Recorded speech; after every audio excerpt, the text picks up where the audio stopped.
So hello guys, good morning, good morning, good morning. This is again Kuya JR from Bicolanong Hilang Motovlog and Rural Racing. And for today's video, we're going to do a quick unboxing ng ating bagong helmet ngayon, or ang ating featured helmet for today, which is ang bagong model ng KYT, which is the KYT R2R model. Okay, so ito ay isang model na bagong-bago sa Pilipinas. Nilaunch lang siya like a month or 2 months ago dito sa Philippines. So guys, join me and let's go ahead and explore this new helmet model from KYT, which is the KYT R2R. So in 3, 2, 1, go. So hello guys, as promised, so here is our helmet, which is the KYT R2R. So ito yung box niya guys. So ang box niya is kamukha ng KYT NFR. Yan.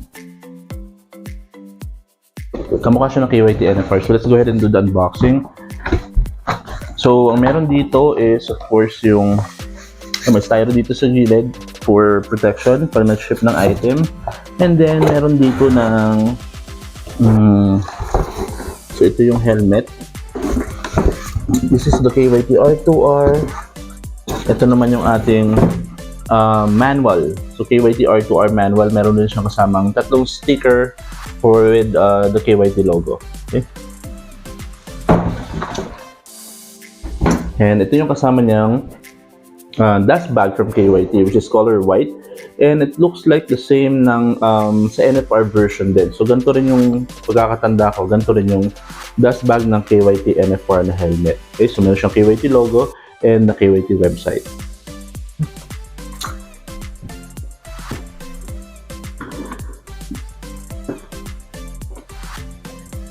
And then finally, here is our helmet. This is our featured helmet for today, which is the KYT R2R helmet. So ayan siya. Napakita ko muna sa inyo mga niya, itsura niya. So this is the left side of it. Yan yung left side ng helmet ito.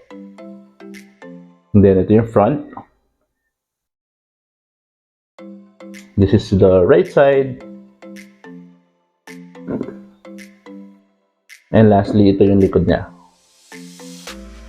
Okay?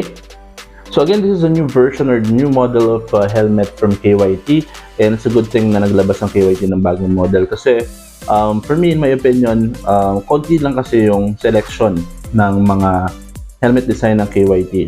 Okay? Kung i-compare natin sa Evo sobrang dami ng mga designs yun available. Sa KYT, konti lang. And it's a good thing na pinasukan nila ng mga bagong model and bagong replica designs na siguradong matutuwa yung mga rider natin. Okay? So ito siya.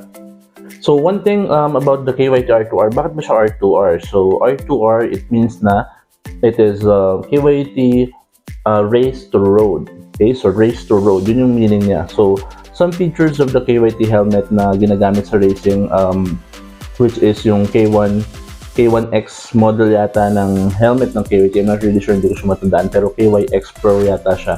Yun yung model na ginagamit sa racing ng KYT.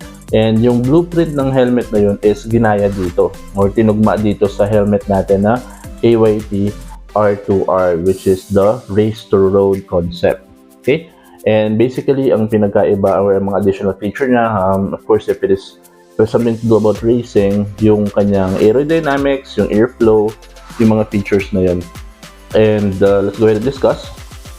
So for the color combination, ito yung combination niya. This is the leopard version of it, and ito yung combination niya. Yan, so sky blue, and then there's like an orange red color here, and then orange green combination. Okay, ang KYT logo dito sa taas, and then meron ditong sa likod naman, meron siya dito na graphics. May KYT leopard sa spoiler sa taas with KYT logo, and then yung famous na graphics for KYT leopard. Okay? Ayan siya. And kung makikita natin dito, ang shell nito, I think is mas malaki sa KYT. Para siyang actually KYT NFR, and nakakita ko nito yung KYT, ay yung NHK na GPR Tech. So, hindi ko sure, baka ganun talaga pag mga design from racing, yung concept niya, malalaki siya. Malalaki yung mga shell ng helmet na to. And maganda naman siya. Okay? So, one thing about this is yung kanyang design, aerodynamics. So, kung mapapansin natin, ang napapansin ko dito actually is hindi siya kagaya ng mga usual na design na parang mga bilugan lang siya paikot ng shell. Ito may mga kantuhan siya. So, kung mapapansin natin dito sa gilid, may curve siya. Ay may ano siya, may kanto. Hindi siya yung usual na pabilog lang. Meron siyang curve. So, as far as I know, ang purpose nito is aerodynamics. That's why nilagyan nila ng ganung design. Sana nakikita nyo, no? Ayan. Tapos, for airflow naman, ventilation. So, meron siya dito, yan. Dito sa baba. Yan yung kanyang, bababa mo lang for intake. Parang may hangin ka naman. And then, meron rin siya dito sa taas ng additional ventilation. Yan, tataas mo lang to. Para pumasok yung hangin. Yan, left and right yan. And then, lastly, sa likod, meron din siya. Sa baba ng spoiler niya. Yung spoiler niya actually is aggressive. Maganda, matulis. Parang 3D spoiler na siya as far as I know. Kasi yung mga TT course na yun at NFR, diba nauso yung mga 3D spoiler. So parang 3D spoiler na yung design nito. And yung exhaust niya dito for para well ventilated yung ulo natin pag ginamit natin tong helmet na to. And kung mapapansin nyo siya, meron pa siyang double spoiler dito. Parang meron siya isa pang maliit na spoiler sa taas ng spoiler. Ang angas. Tapos meron pa dito na KYT Leopard na logo. Yan, ang ganda. Ang astig ng design niya. This is a dual visor helmet. Dual visor siya. And mas malaki or mas malapad yung field of vision nitong visor na to. This is pinlock ready. Pinlock ready, anti-scratch na yung lens na to. And this is eyewear or eyeglasses friendly. And eyeglasses friendly siya, so pwede to lalo na sa mga kagaya natin na nagsasalamin lagi habang nagmamotorsiklo. Okay? And kung mapapansin nyo dito, ayan, yung pinlock niya sa pinlock ready. And ito, meron siya ditong locking mechanism, guys. Ayan. So, para mabuksan mo siya, kailangan mo ididiin siya, push mo siya, and then push mo siya din pataas. Ayan. Okay? Tapos kung halimbawa gagamitin mo naman siya or ilalak mo na siya, i-drag mo lang siya pababa, then antayin mo lang siya mag-click. Pag nag-click siya, then lock na siya. Okay?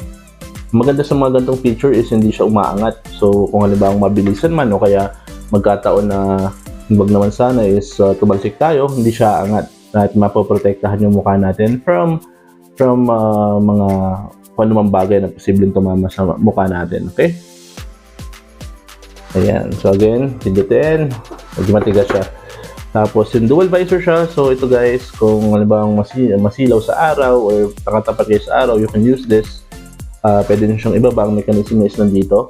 Okay? So, push nyo lang siya backward, forward para iangat ulit. Kung hindi nyo na siya gagamitin. Okay? Ayan. So, ang inner foam naman ito guys. Inner foam is same pa rin. So, meron din siya dito yung mga additional feature ng KYT. Meron siya dito emergency na pull-up. So, nakalimutan ko yung tawag dito. Sa emergency pull-up na lang tawag ko. Okay? So, ito yung ginagamit sa mga karera na pag halimbawang emergency, nagka-disgrasya, kailangan kagad matanggal yung helmet sa rider para ma-check nila kung ano yung vitals. At saka hindi mahirapan yung helmet, yung rider, hindi mo suffocate. So, hinihila lang to. Tapos sabay magre-release kagad yung foam na yan sa loob. And guguntingin lang yun dito para matanggal nila yung helmet mula dun sa rider na na-disgrasya. So, yun yung purpose niyan. And ang locking mechanism natin is, of course, for KYT, it's double D-ring. Double D-ring, yung iba dito is hindi gusto yung double D-ring kasi hindi accessible or matagal tanggalin, matanggal ikabit. Compare natin sa mga Spider Evo na quick release. Pero, this is all about safety, so it depends na sa inyo kung ano mas gusto nyo. If you're going for comfortability or safety, okay, you can use both naman. And then yung helmet na to or ang mga padding nito is of course washable and removable. And lastly, intercom ready, of course. So if you have an intercom, you can may abang na to, so pwedeng i-attach mo na lang siya dito. Okay? Alright, and of course, sa likod naman, meron tayo dito na BPS sticker. BPS sticker. So napaliwanag ko na ito sa mga dating video. That's Bureau of Philippine Standard or Product Standard. This is a PS quality mark of the Philippines. So kung meron kayong makita BPS on any item, it means na pumasa siya sa quality standard dito sa Pilipinas. Sometimes ICC makikita nyo dyan. So either or ICC or BPS, it's good. Okay?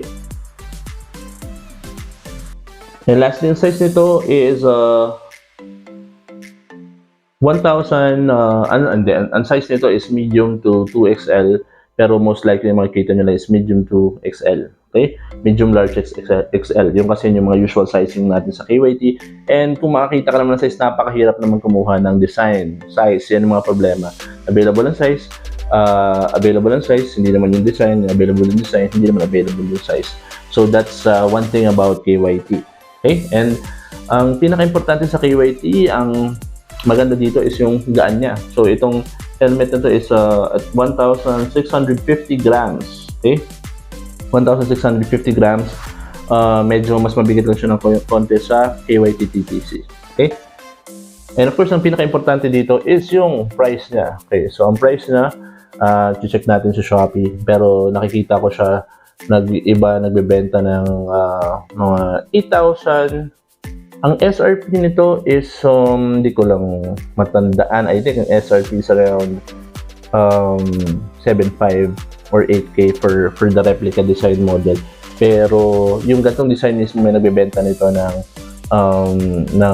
9K to 10K online. Okay? So marketplace, Shopee, Lazada, tingnan nyo po, meron dito 9,500, merong 10,000 na nagbebenta. Again, di natin masyadong makakontrol yung price because it's the law of supply and demand. Kung konti lang ang na-release na design or na quantity ng helmet model na to at limited lang, of course, ang trend talaga is tataas talaga ang presyohan nito. Okay? So, yun lang. I'll try to check and I'll try to give you a screenshot ng mga or screen recording ng mga nakita natin na nagbebenta online sa Shopee and Lazada. And yun, sana mag-guide kayo. And one last reminder lang guys, be very careful if you're buying an item online, especially pagdating sa mga KYT helmet. Ang dami pong mga bogus seller ng KYT helmet. Okay? Kahit pumunta kayo sa KYT official KYT Philippines na group, ang dami po doon nagpo-post. They're copying pictures ng mga nagbebenta ng KYT helmets. And then they're posting it and then they're claiming na pinapa-installment nila. Ang down lang is 2,000, makukuha mo na yung item, then uhulugan mo by GCash. Or ibebenta nila sa napakababang presyo. So yun yung isang kailangan tingnan nyo. Pag ang helmet ay binibenta, kung alam nyo yung SRP ng isang helmet, ang binibenta siya below SRP, magduda na kayo. Okay? Kasi kadalasan sa KYT helmet, it's either SRP, maswerte ka kung makakita ka ng SRP or above SRP. Okay? Yun again, the price depends on the availability of the item and of course sa lugar kung saan kayo bumibili. Okay? And that's it. I think that will sum up our video for today. Again, this is Kuya JR from Bicolano Hello Moto Vlog and Rural Racing, reminding everyone to gear up and be safe.